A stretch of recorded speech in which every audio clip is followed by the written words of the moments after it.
নমস্কার, পম্পির পাকশালায় আপনাদের সবাইকে স্বাগত। আজকে আমি একটা নতুন রেসিপি নিয়ে এসেছি, সেটা হলো ভুসো চিংড়ি রেসিপি। আমি ভুসো চিংড়িকে আলু আর বেগুন দিয়ে করব।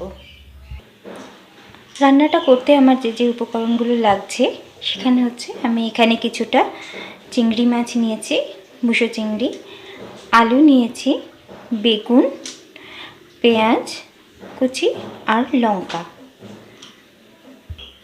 আমি গ্যাস জেলে কড়াটা চাপিয়ে দিয়েছি। এবার এতে আমি খুব সামান্য একটু তেল দেব, খুবই অল্প, 1 চামচেরও কম। এবার এই তেলটাকে ভালো করে কড়াতে মাখিয়ে নিলাম।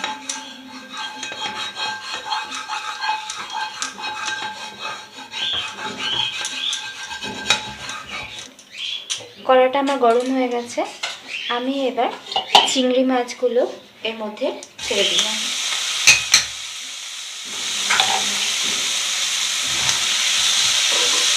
চিংড়ি মাছগুলোকে আগে একটু ভালো করে নেড়ে নিতে হবে, শুকনো করে নেব।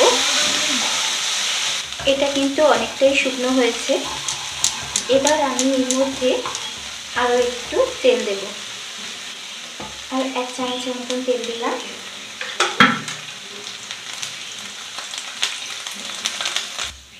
আর এর মধ্যে দিলাম একটু হলুদ।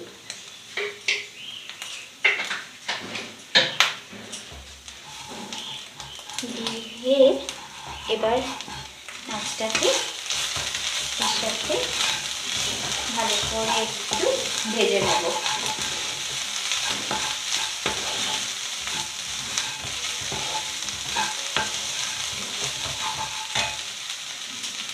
আর দেব আমি এতে সামান্য নুন।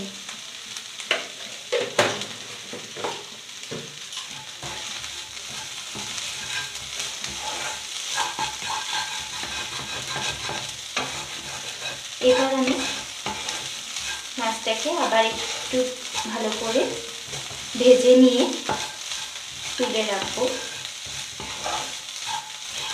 আমার মাছটা ভাজা হয়ে গেছে। এবার আমি মাছটাকে তুলে নেব। মাছটাকে আমি তুলে নিয়েছি বাটিতে। এবার আমি এই কড়াতেই আবার তেল দেব।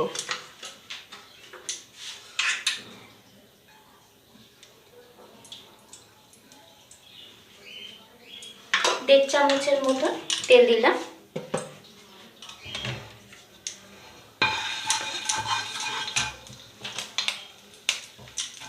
তেলটা গরম হয়ে গেলে আমি এতে কালো জিরে ফোড়ন দিলাম। একটু কালো জিরে আর কাঁচা লঙ্কা, 3টে কাঁচা লঙ্কা।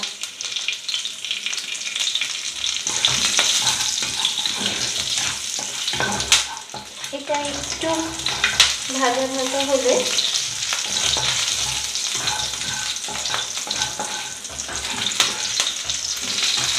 এবার এর মধ্যে আমি দিয়ে দেবো পেঁয়াজ কুচি। এতে বেশি মশলা কিছু পড়বে না, কিন্তু খেতে খুব সুন্দর হয়।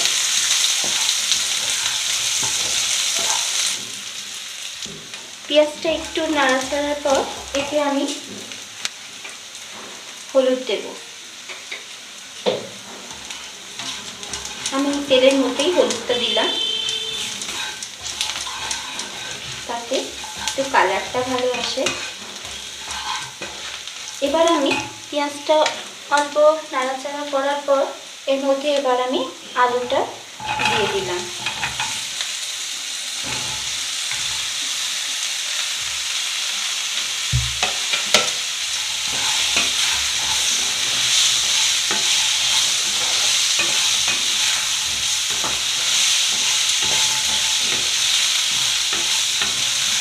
এবার পেঁয়াজের সাথে আলুটা একটু ভেজে নেব।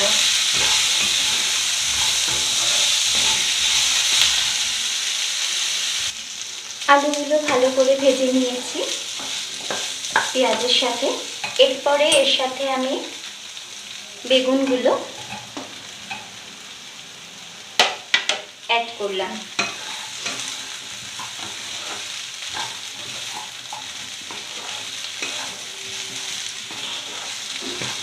এবার এর মধ্যে আমি একটু নুন দিয়ে দিলাম, স্বাদ মতো নুন দিয়ে ভালো করে মিশিয়ে নিচ্ছি।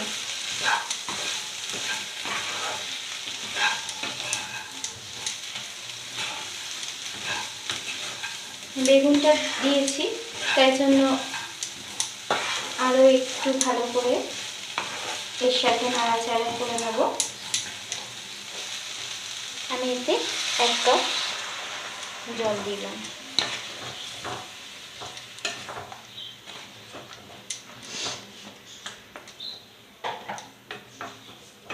আর 1/2 কাপের মতন দেব জল, অবশ্যই কিন্তু গরম জল। আর 1/2 কাপ গরম জল দিলাম। এবার আমি এটাকে চাপা দিয়ে দেব। এবার ফিরে এসেছি। ঢাকনাটা খুললাম। এবার দেখবো আলুগুলো আমার সেদ্ধ হয়ে গেছে। এবার অল্প জল থাকতে থাকতেই এবার এই চিংড়ি মাছটা আমি এর মধ্যে ঢেলে দিলাম, যে চিংড়ি মাছটা আমি ভেজে রেখেছিলাম।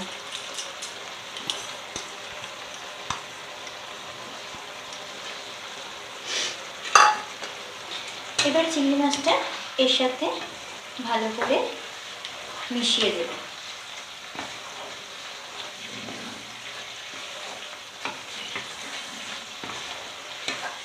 এতে বেশি মশলাপাতি কিছু পড়ে না,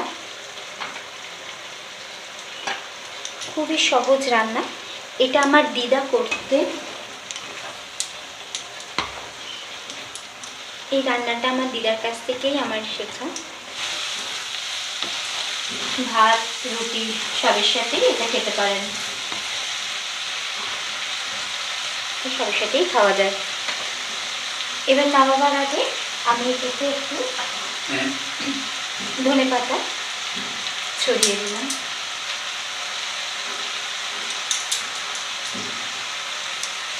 ধনেপাতাটা ভালো করে এর সাথে মিশিয়ে দিলাম।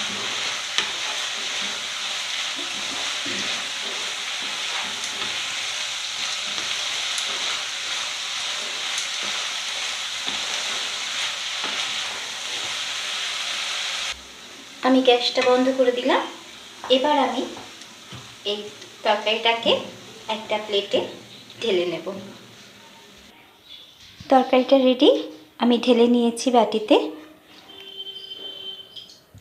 আলু বেগুন আর ভুসো চিংড়ি দিয়ে আপনারা বাড়িতে অবশ্যই ট্রাই করবেন, খুব সুস্বাদু খেতে। আর ভালো লাগলে কমেন্টে জানাবেন। আমার চ্যানেলটাকে সাবস্ক্রাইব আর লাইক করে দেবেন একটু, আর বেল বটনটা ক্লিক করে দেবেন পরবর্তী ভিডিও যাতে সরাসরি আপনাদের কাছে পৌঁছে যায়। সবাই ভালো থাকবেন, সুস্থ থাকবেন। আজকে জন্য এখানেই শেষ। নমস্কার।